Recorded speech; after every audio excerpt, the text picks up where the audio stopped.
2026-এর Paschimbanga vote পর্ব শেষ দু দফা। এবার পালা প্রহর গোনার। জনতা জনার্দন কী রায় দিয়েছেন? পরিবর্তন নাকি প্রত্যাবর্তন? গেরুয়া ঝড় নাকি সবুজ বিপ্লব? কি ভাবছেন ভোটাররা? সেই সব উত্তর আর প্রার্থীদের ভাগ্য এখন ইভিএমে বন্দী। তবে তা নিয়ে বুথ ফেরত সমীক্ষা করেছে দেশের বিভিন্ন মিডিয়া। ভোটের পর ভোটের 100% সমীক্ষার ফলাফল দেখুন এই ভিডিওটিতে। পশ্চিমবঙ্গের বিধানসভা নির্বাচনের বুথ ফেরত সমীক্ষার ফল প্রকাশ্যে আসতে শুরু করেছে। দেখা যাচ্ছে অধিকাংশ সমীক্ষাতেই বিজেপি এগিয়ে।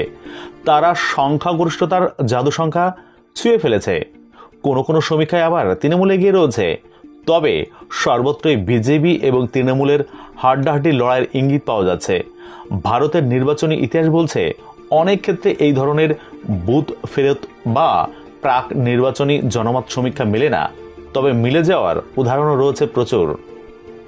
বলে রাখা ভালো, 294 আসনের পশ্চিমবঙ্গ বিধানসভা সংখ্যাগরিষ্ঠতার জন্য প্রয়োজন 148টি আসন। 2021 সালে নির্বাচনে একক সংখ্যাগরিষ্ঠতা লাভ করেছিল তৃণমূল কংগ্রেস। বিজেপি পেয়েছিল 77টি আসন।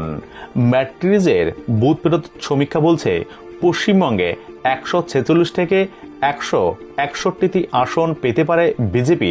তৃণমূল পাচ্ছে 125 থেকে 140টি আসন।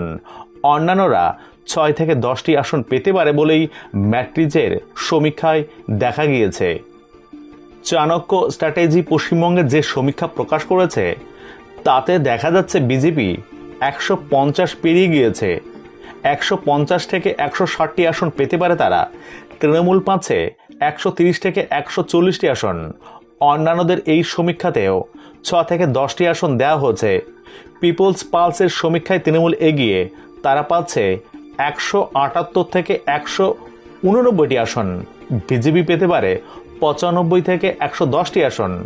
অন্যান্যদের মধ্যে কংগ্রেস 1 থেকে 3টি আসন এবং বামেরা 0 থেকে 1টি আসনে জয় পেতে পারে বলেই এই সমীক্ষায় দাবি করা হয়েছে। পি মার্কের সমীক্ষা পশ্চিমবঙ্গে বিজেপিকে এগিয়ে রেখেছে। তাদের মতে এই রাজ্যে 150 থেকে 175টি আসন জিততে পারে তারা। অন্যদিকে তৃণমূল পেতে পারে 118 থেকে 138টি আসন। অন্যান্যদের কোনো আসন দেওয়া হয়নি এই সমীক্ষায়। প্রজাপল এই সমীক্ষায় বিজেপিকে 178 থেকে 208টি আসনে এগিয়ে রাখা হয়েছে। তৃণমূল পেতে পারে 85 থেকে 110টি আসন। অন্যান্য দলগুলি 0 থেকে 5টি আসনে জিততে পারে বলে এই সমীক্ষায় দাবি করা হয়েছে। পোল ডায়েরির সমীক্ষা বলছে পশ্চিমবঙ্গে 142 থেকে 171টি আসন পেতে পারে বিজেপি। তৃণমূল পেতে পারে 99 থেকে 127টি আসন। অন্যান্যরা 5 থেকে 9টি আসন জেতার সম্ভাবনা রয়েছে বলে দাবি করা হয়েছে এই সমীক্ষায়। জনমত পোলস এর সমীক্ষায় আবার তৃণমূলকে এগিয়ে রাখা হয়েছে। 195 থেকে 205টি আসন পেতে পারে রাজ্যে মমতা বন্দ্যোপাধ্যায়ের দল ক্ষমতায় ধরে রাখতে পারে বলে দাবি করেছে এই সমীক্ষায়। বিজেপি পেতে পারে 80 থেকে 90টি আসন। কংগ্রেস 1 থেকে 3টি আসন এবং বামেদের 0 থেকে 1টি আসন দেওয়া হয়েছে। অন্যান্যরা পেতে পারে 3 থেকে 5টি আসন। বুধবার ছিল পশ্চিমবঙ্গের দ্বিতীয় দফা তথা শেষ দফার ভোট গ্রহণ। এই দফায় 7 জেলায় 142টি আসনে ভোট গ্রহণ হয়েছে।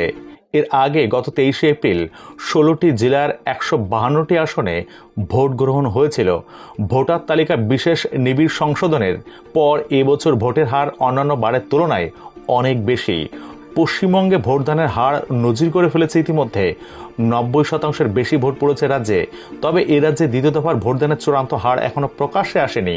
তার আগেই বুথ ফেরত সমীক্ষার ফল প্রকাশ করে দিল বিভিন্ন সংস্থা। উল্লেখ্য, এই ধরনের বুথ ফেরত সমীক্ষাগুলি সবসময় যে নিখুঁত হয় তেমন নয়। অনেক ক্ষেত্রেই দেখা যায় এই ফলাফল আসল ফলাফলের সঙ্গে হুবহু মিলে গিয়েছে। আবার অনেক ক্ষেত্রে দেখা যায় এক্সিট পোলের ফলাফলের সঙ্গে আসল ফলাফল একেবারে মেলে না। বস্তুত এই বুথ ফেরত সমীক্ষাগুলি আসল ফলাফলের ইঙ্গিত মাত্র। এই আভাস দেখে আশাহত বা উচ্ছ্বসিত কোনোটির হবার কারণ নেই। আসল ফলাফলের জন্য 4 মে পর্যন্ত অপেক্ষা করতেই হবে। তবে আপনি কি মনে করেন কোন দল কতগুলি আসন পেতে পারে? প্রত্যাবর্তন নাকি পরিবর্তন? অবশ্যই কমেন্ট করবেন কমেন্ট বক্সে। ভালো থাকবেন, সুস্থ থাকবেন।